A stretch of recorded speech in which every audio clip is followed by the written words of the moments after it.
Buenas. Estaba hasta el último momento pensando si hacerlo en inglés o en español. Lo voy a hacer en español porque no me quedan neuronas ya.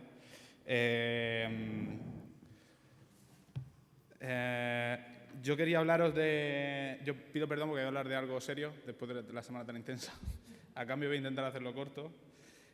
Voy a hablar de un texto, de un pequeño artículo que escribí hace poco y que está escrito en español y podéis encontrar en blog Fundación Arquia, y que intentaba abrir un pequeño debate en torno a una idea sobre cómo muchas veces asumimos que por el mero hecho de estar trabajando con la gente y para la gente todo está bien, todo va bien, no hay conflicto y lo estamos haciendo súper cool, todo. Entonces hay conflictos, hay muchos problemas, entonces ¿cuáles son los problemas que, un poco lo que surge ahí?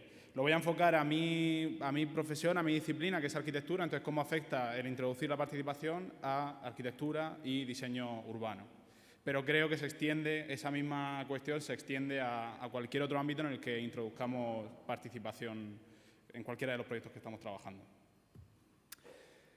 Entonces, esta era un poco la imagen de la portada del texto. El señor de la peineta es Frank Gehry, que es el arquitecto que hizo el Guggenheim en Bilbao, y es uno de los arquitectos los que primero viene a la mente cuando pensamos en el Star System, que se calificó, todos estos arquitectos que trabajaban para grandes obras y que efectuaban grandes obras, y cuando en la rueda de prensa, cuando le dieron el Príncipe de Asturias, le preguntaron que qué opinaba de aquellos que opinaban de su arquitectura, que era arquitectura de espectáculo, y respondió con una peineta. Y bueno, el collage intenta un poco representar esa idea, ¿no? Con el Make Architecture Great Again, transformando la polarización también un poco del discurso de las elecciones de Estados Unidos y la reacción de Frank Gehry cuando esos discursos se polarizan tanto.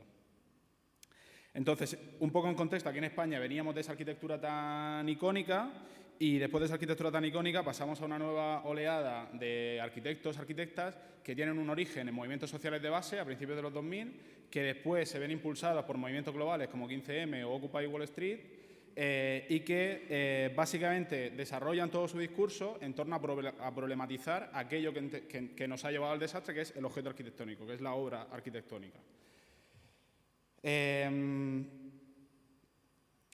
Entonces, la idea también un poco no es desprestigiar todas esas nuevas prácticas que surgen en ese momento, sino cómo afectan todos esos discursos, problematizando el objeto arquitectónico de esa generación de arquitectos, cómo afectan a la siguiente generación de arquitectos, que es la mía.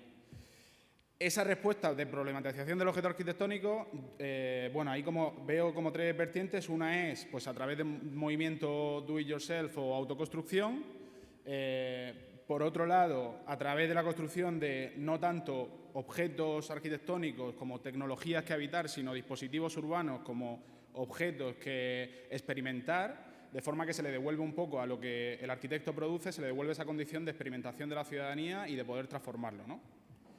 Y otra línea es la de minimización y reciclaje. Hablando incluso de conceptos de upcycling, que es esta idea de no solamente reciclar el material para intentar alargar la vida, sino darle una mejor vida de la que tenía previamente ese material, ¿no? Y hay arquitectos, Basurama, esta es una foto de un proyecto de Basurama que trabaja un poco con toda esa idea. En cualquier caso, la cuestión es que construir no está de moda y está incluso mal visto el que un arquitecto construya. Desde entonces aparece entonces ese discurso de despreciar de alguna forma todo lo que los arquitectos hacen. Este es Jan Gehl, que es un arquitecto muy famoso y es la referencia sobre cómo construir con la ciudadanía y con la gente, y suele construir su discurso en todas sus conferencias sobre cómo, suele decirlo bastante, lo escuchas bastantes veces, cómo son de egocéntricos los arquitectos, ¿no? Y entonces en base a eso, a partir de ahí como que construye todo su discurso. Eso, que estamos de acuerdo y puede ser cierto, el problema es qué consecuencias puede tener si simplificamos tanto el discurso y como que polarizamos tanto el discurso y partimos de una base como tan simple. Consecuencias que puede tener ese discurso y esa nueva rama de arquitectura. La primera, que se polarizan los discursos. Entonces, cualquier otra obra de arquitectura o cualquier otra práctica de la arquitectura que no incluya a la ciudadanía, que no incluya la participación ciudadana, la entendemos como no ética o como inmoral directamente. La etiquetamos como no ética o inmoral y no tiene por qué ser así.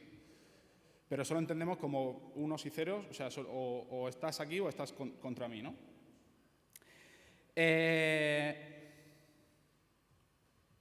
Me ha faltado una por en medio.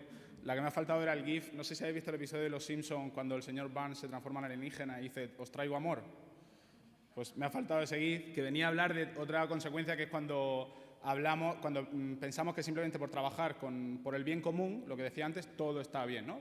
Traemos amor, todo está ok, no hay conflicto. Entonces, de alguna forma también, como se simplifican los discursos,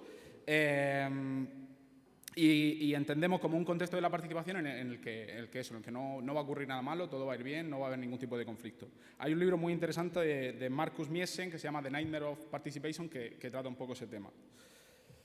Y en ese sentido nos vemos frustrados y nos vemos en esa trampa entre querer salir de esa precariedad y de poder efectuar obras arquitectónicas que trasciendan de otra forma o diseños urbanos que trasciendan de otra forma, y por otro lado no poder porque nosotros mismos no nos lo permitimos, porque cualquier obra o diseño urbano que asociemos con ese objeto arquitectónico, con ese lujo, nos parece que es inmoral o no ético. Y entonces nos vemos como ahí atrapados en la precariedad absoluta y nosotros mismos no somos capaces de salir. ¿Hacia dónde? Una de las cosas interesantes, y esta ya es la última, ya acabo, que me quedaba un minuto, ¿no? Ya está. El tema sería, desde mi punto de vista, intentar no solamente construir nuestras propias economías, que ya digo que nos resulta muy complicado porque estamos ahí como atrapados, sino intentar afectar las que ya existen. Como intentar trabajar también dentro de él y buscar construir otros imaginarios sobre cómo poder trabajar sobre participación, sobre ciudadanía, sobre sostenibilidad en arquitectura y urbanismo, sin que eso tenga que significar trabajar con palets, lonas y bidones. Entonces, el ejemplo de Entre Patios de ayer me parece que es un muy buen ejemplo de eso, porque es un muy buen ejemplo de cómo construir otras economías, de cómo incidir en un mercado que existe y poder construir economías nuevas y poder incidir en él desde otro imaginario, ¿no? Sin que eso implique ser para nada precario. O sea, yo creo que ninguno de los de aquí podríamos rechazar vivir en ese edificio. Y ahí ya está, y ahí me quedo.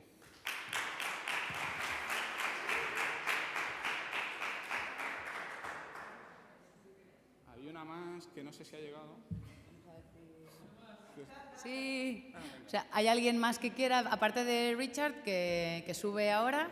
¿Alguien más quiere, aunque sea improvisadamente?